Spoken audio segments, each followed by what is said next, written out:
My name's Eric Strathe. I'm the Executive Chef at the Historic Skagway Inn in Skagway, Alaska.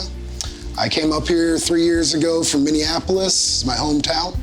I've cooked all over this great country and made my way all the way up north here to Alaska, and I enjoy it. Part of being a chef in Alaska that's exciting to me is the bountiful harvest that we have everywhere. So not just the great food that we can order from local fishermen and local farms, but also what I can go and get myself in the woods and out there in the ocean right at my front door. So I appreciate that being a chef here, lots of good product. So I'm gonna demonstrate how to fillet a salmon, a fresh whole salmon. This is a king salmon.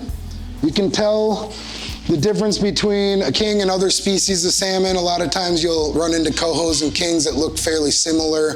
The king salmon is also known as a Chinook salmon. Coho salmon is known as a silver salmon. The biggest identifier of a king salmon is inside its mouth. It's gonna have completely black mouth, gums, lips.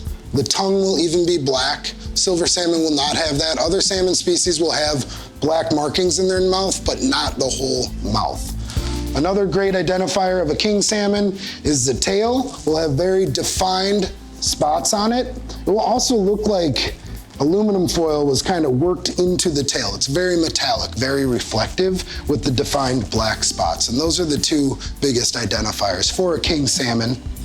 The flesh on a king salmon is gonna be nice and oily. It's very flaky.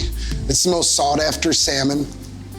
Coho is gonna be a bit milder, and then you can get into the other species of sockeye, also known as red salmon, very rich in flavor, dark red color. We also have the pink salmon, known as the humpy, because it gets a large hump in its back when it goes into spawning. And then the Kita salmon, also known as the dog salmon, simply because it was fed to the dogs and it wasn't as desirable. And I'd say this fish weighs, this was probably about just under 20 pounds before it was gutted. You can get your fish dressed a number of ways. This is a gutted fish. Guts are removed. You can get headed and gutted, and then you can fillet it. That's also a way of getting a whole fish. You can also get it completely filleted for you where the flesh is exposed. There's a line of pin bones, they're called, that run down the inside of this flesh. You can get your salmon fillets, the acronym being PBO, pin bone out, or PBI, pin bone in. If you're going to the market and you want to buy a piece of salmon to just quickly put in the oven and prepare, look for a PBO salmon so you don't have to dig the bones out or get a surprise of a large bone while you're eating it. And I'll demonstrate that as well. It's always important to look at the whole fish if you have the opportunity to do so. Look at the eye. The eye will tell you a lot about the fish. If it's sunken and cloudy, it's generally the first sign of it being a bit older. If you can have a chance to look at the gills, it should be bright red, not dark and gray, or God forbid, green and metallic. That's the biggest sign of an old fish. The smell should smell like the ocean, like salt water more than anything. It shouldn't smell fishy, so to speak. If it starts to smell off like that, you know you have seafood that's a little bit older. So now I'll demonstrate on how to fillet a whole fish. You want to make sure you have a knife that's large enough to do the job properly. Make sure that it has enough pass-through on the other side of the fillet so that you can work it evenly down the side without fighting your knife blade inside the flesh. The first cut you're going to do is right down the gill line behind the pectoral fin. Cut it down to the spine and all the way through the belly.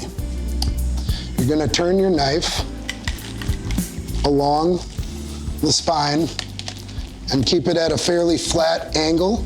Make sure your tip is poking through far enough where you get an even draw without losing the tip into the flesh. You'll be able to feel the vertebrae popping on your knife if you have the right angle, and that will tell you that you're running the proper line.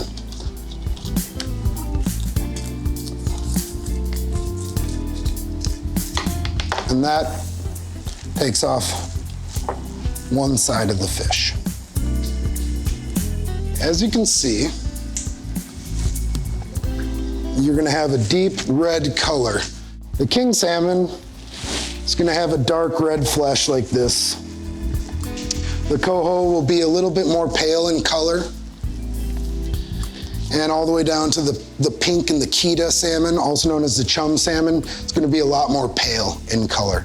The interesting thing about king salmon is we actually have varieties of ivory king out here in the Lynn Canal, which look just like a king salmon that we displayed here today. When you cut it open, the inside flesh looks almost like a halibut. It looks like a white fish. It's very interesting. There's another hybrid species called a marble king as well, where it swirls the orange and the white together, and it's very unique. They're about the same, to be honest with you. They taste fairly similar in flavor and texture. It's just a unique nature of the flesh. They're kind of rare and sought after. When you get one, it's a good deal. So, but after you get the fillet off the fish, you're gonna wanna remove first the ribs. This is where it's important to have a very sharp knife. Every time you start a new line with your knife, or every time you move your knife back and forth, you start a new line on the flesh. So if you were to saw back and forth, when you pull it off, the flesh will have all sorts of uneven marks on it. So it's best to draw evenly in one motion versus a number of different cuts, which a sharp knife helps you achieve. Then you remove the belly, save that for scrap. And then we talked about the pin bones earlier. This is the most important part of the filleting process. This is a pin bone removing tweezers. It's gonna have a very tight pinch on the tip. It can be a little sharp, almost like a nail clipper. If you pinch too hard, it'll pop the bone off, but it shows you how tight the grip is. A regular tweezers probably won't grab the bone as well. It'll slip out, or a needle nose pliers has little grooves in the tips. A lot of people like to use those, but the bone will slip between the grooves and pop out. So getting a specific tweezers for the pin bone removal is quite important to do it effectively. This actually runs just above the lateral line, and it connects actually all the way to the back of the flesh. So this salmon, being very fresh, has the pin bones connected and anchored into the skin very tightly. So the removal is a little difficult. If you run into that issue, you're gonna wanna remove the skin. Make sure you have enough room for the handle of your knife to come off your cutting board so that you're not hitting the fillet.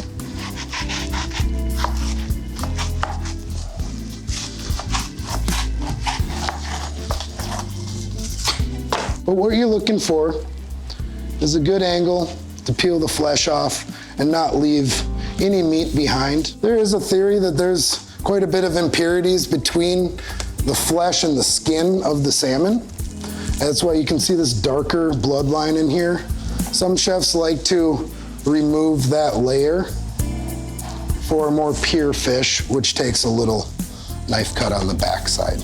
If you have a really dark bloodline in the lateral line, you can make a V cut to remove that as well.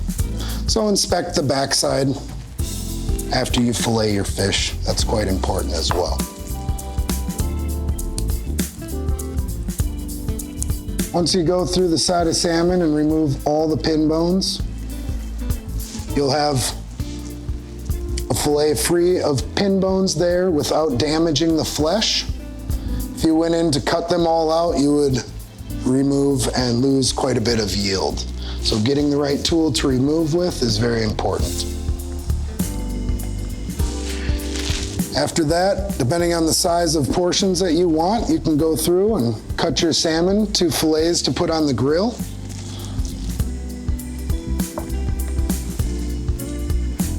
Such as that.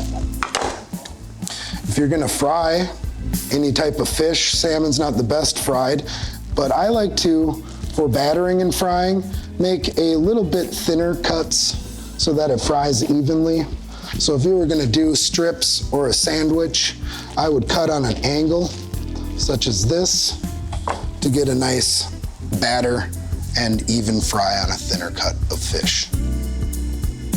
Otherwise, you can keep the fillet whole like this and bake it or smoke it We do a lot of smoked salmon up here. It's important to brine your salmon first before you smoke it.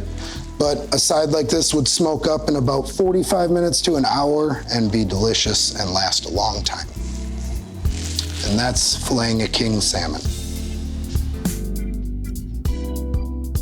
Salmon is a fairly oily fish. It's not the best for making stock with.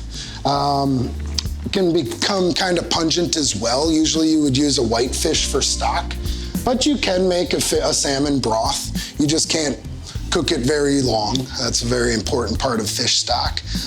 If you did bake that fish, the fish bones, and ultimately dry them out, you could buzz it into a fish meal and apply it to your garden for a nitrogen additive. You just want to make sure that there's not too much goo left, so to speak. So you want to bake your bones real well to buzz it into a meal. Otherwise, you'll get wildlife problems digging up your garden. The salmon belly is sought after. It's very fatty. It's thin. If you brine it and you smoke it, it tends to almost candy with the sugar in the brine. That's always really sought after too. But it's just the fatty nature of the belly. Talk about cheeks, like halibut cheeks. In Minnesota, where I'm from, we get big walleyes. They have walleye cheeks. A lot of times jowl is sought after in a lot of different animals, land and marine life. It's a little more gristly, fatty. It has a nice texture. It's almost like fish brisket, so to speak.